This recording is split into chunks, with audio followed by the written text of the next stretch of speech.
आत्मीय भाइयों और बहनों, आपको पुस्तक गायत्री योग लेखक श्री राम शर्मा आचार्य 10वां योग लय योग के बारे में पढ़कर बताया था। इसी में आपको बताते हैं साधना, रूप साधना। रूप साधना के लिए त्राटक का अभ्यास किया जाता है। त्राटक 2 प्रकार के होते हैं, बाह्य और आभ्यंतरिक। दोनों की साधना आपको बता रहे हैं, ध्यान से सुनिए, नोट कर लीजिए। नंबर 1, बाह्य त्राटक। किसी बिंदु पर दृष्टि जमाने को कहते हैं बाह्य त्राटक। सफेद चिकने चमकदार कागज के एक चौकोर टुकड़े पर ठीक बीचों बीच 1 रुपए के बराबर गहरी काली स्याही से गोला अंकित कीजिए। इस गोले के बीचों बीच सफेद बिंदु रहने दिया जाए।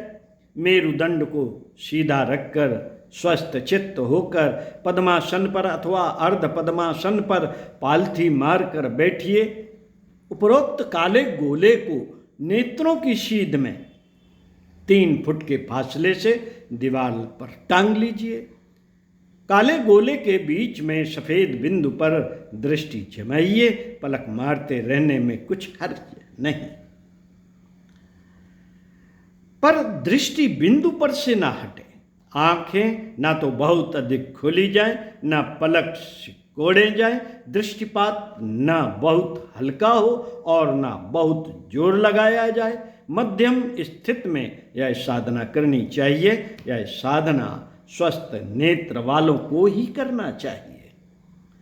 जिनकी आंखों में कोई रोग हो उनके लिए त्राटक करना वर्जित है।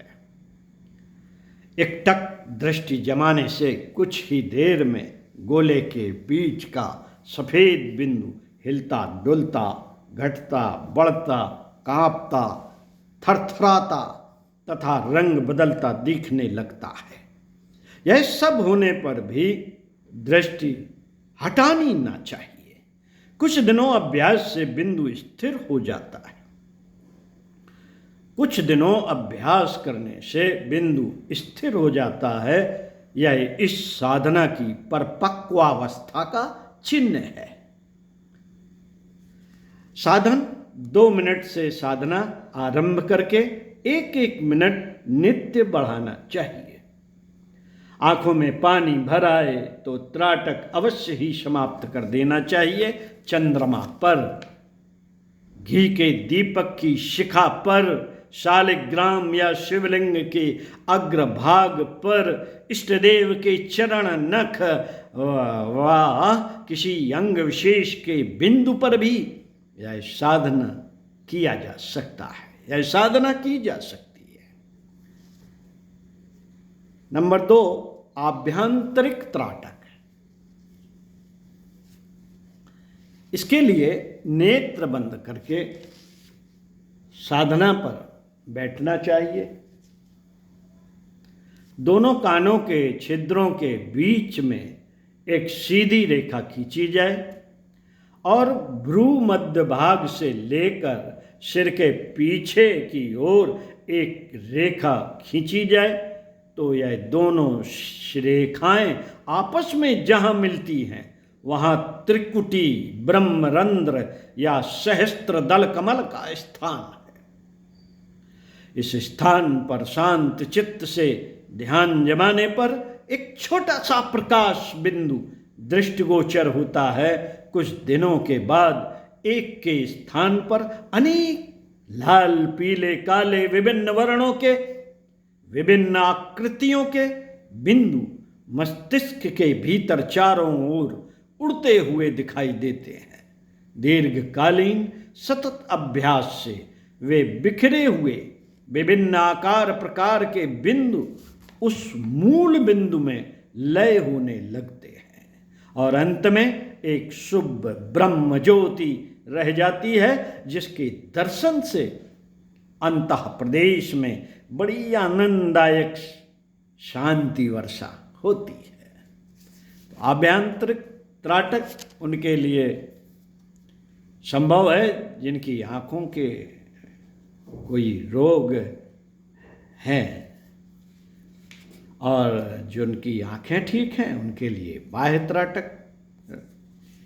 इसी क्रम में तीसरी साधना बताएंगे आपको,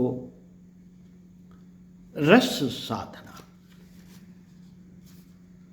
पहली हो गई रूप साधना में त्राटक का अभ्यास, बाह्य त्राटक और आभ्यंतरिक त्राटक। फिर है रस साधना, रूप साधना के बाद रस साधना, और इसके बाद गंध साधना, स्पर्श साधना आपको बताते हैं। रस साधना, गंध साधना और स्पर्श साधना। जो फल आपको खाने में सबसे अधिक स्वादिष्ट लगता हो उसे इस साधना के लिए लीजिए। जैसे आपको कलमी आम अधिक रुचिकर है तो उसके 5 छोटे छोटे टुकड़े कर लें। एक टुकड़ा लेकर जिह्वा के अग्रभाग पर 1 मिनट तक रखे रहें और उसके स्वाद का अनुभव करें। फिर इस टुकड़े को फेंक दें और उस पूर्व स्वाद का ध्यान किए बिना आम का स्वाद, जिह्वा का स्वाद होता रहे। 2 मिनट में यह अनुभव शिथिल होने लगेगा। फिर दूसरा टुकड़ा जबान पर रखिए और पूर्ववत उसे फेंक कर आम के स्वाद के अनुभव कीजिए। इस प्रकार 5 बार करने में 15 मिनट लगते हैं। धीरे धीरे जिह्वा पर कोई वस्तु रखने का समय कम करना चाहिए और बिना इस वस्तु के रस अनुभव करने का समय बढ़ाना चाहिए। कुछ समय पश्चात बिना किसी वस्तु को जीभ पर रखे भी केवल भावना मात्र से इच्छित वस्तु का पर्याप्त समय तक रसास्वादन किया जा सकता है। दूसरी साधना गंध साधना, नासिका के अग्रभाग पर त्राटक करना इस साधना के लिए आवश्यक है। दोनों नेत्रों से एक साथ नासिका के अग्रभाग पर त्राटक नहीं हो सकता, इसलिए 1 मिनट दाहिनी ओर तथा 1 मिनट बाईं ओर करना उचित है। दाहिनों को प्रधानता देकर उससे नाक के दाहिने हिस्से की ओर से, फिर बाएं नेत्र को प्रधानता देकर बाएं हिस्से की गंभीर दृष्टि से देखना चाहिए। आरंभ 1-1 मिनट से करके अंत में 5-5 मिनट तक बढ़ाया जा सकता है। इस त्राटक से तालिका का सूक्ष्म शक्तियां जागृत, नासिका की सूक्ष्म शक्तियां जागृत होती हैं। इस त्राटक के बाद कोई सुगंधित तथा सुंदर पुष्प लीजिए, उसे नासिका के समीप ले जाकर 1 मिनट तक धीरे धीरे सूंघिए और उसकी गंध का भली प्रकार स्मरण कीजिए। इसके बाद फूल को फेंक दीजिए और बिना फूल के ही उस गंध का 2 मिनट तक स्मरण कीजिए। इसके बाद दूसरा फूल लेकर फिर इसी क्रम की पुनरावृत्ति कीजिए। 5 फूलों को 15 मिनट प्रयोग करना चाहिए। स्मरण रहे, कम से कम 1 सप्ताह एक ही फूल प्रयोग होना चाहिए। इसी प्रकार रस साधना में एक फल 1 सप्ताह तक प्रयोग होना चाहिए। स्पर्श साधना। नंबर 1, बर्फ या कोई अन्य शीतल वस्तु शरीर पर 1 मिनट लगाकर फिर उसे हटा लें और 2 मिनट तक अनुभव करें कि वही ठंडक मिल रही है। सह उष्णता का गर्म किया हुआ पत्थर का टुकड़ा शरीर से स्पर्श कराएं, उसकी अनुभूति कायम रखने की भावना करनी चाहिए। पंखा जलकर हवा करना, चिकना कांच का गोला या रुई की गेंद त्वचा पर स्पर्श करके फिर उस स्पर्श को ध्यान रखना भी इसी प्रकार का अभ्यास है। ब्रश से रगड़ना, लोहे का गोला उठाना जैसे अभ्यासों की भी इसी प्रकार ध्यान भावना की जा सकती है। किसी समतल भूमि पर एक बहुत ही मुलायम गद्दा बिछाकर उस पर चित्त लेटे रहिए।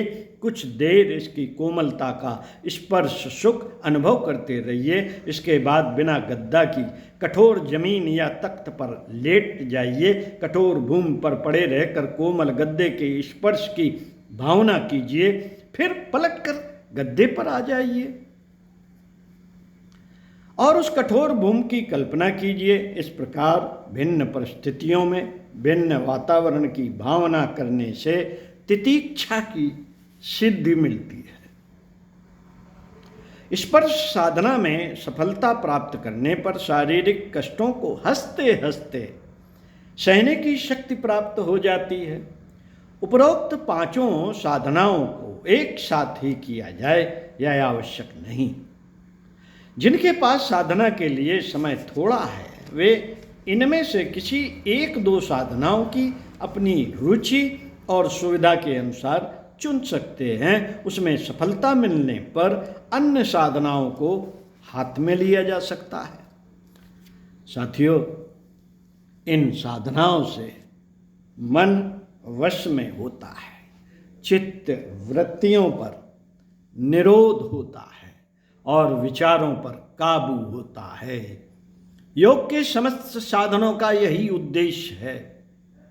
एकाग्रता की सफलता तथा आत्म विजय जीवन की सबसे बड़ी सफलताएं हैं। इनके आधार पर मनुष्य अपनी इच्छानुसार जो चाहे सो बन सकता है, जो चाहे सो कर सकता है। इंद्रियों की सूक्ष्म शक्ति से अनेकों प्रकार की सिद्धियां मिलती हैं। वे सूक्ष्म इंद्रियां वस्तुओं के आधार पर नहीं वरन इच्छा के आधार पर संसार के समस्त सुखों को अनुभव कर लेती हैं। भोगी लोग जिन भौतिक भोगों के लिए मृग तृष्णा में मारे मारे फिरते हैं, वे सब योगियों के कर्तलगत होते हैं। संकल्प शक्ति से वे सब कुछ उनके सामने आकर खड़े हो जाते हैं। 5 साधनाएं बताई। रूप साधना में बाह्य त्राटक, आभ्यंतरिक त्राटक। रस साधना, गंध साधना और स्पर्श साधना। ये पांचों साधनाएं आपकी इंद्रियों में जो चाहे वो शक्ति पैदा कर सकती है। बस संकल्प बल होना चाहिए। ओम शांति। अगले वीडियो में आपको पढ़कर सुनाएंगे 11वां योग नाद योग। ओम शांति।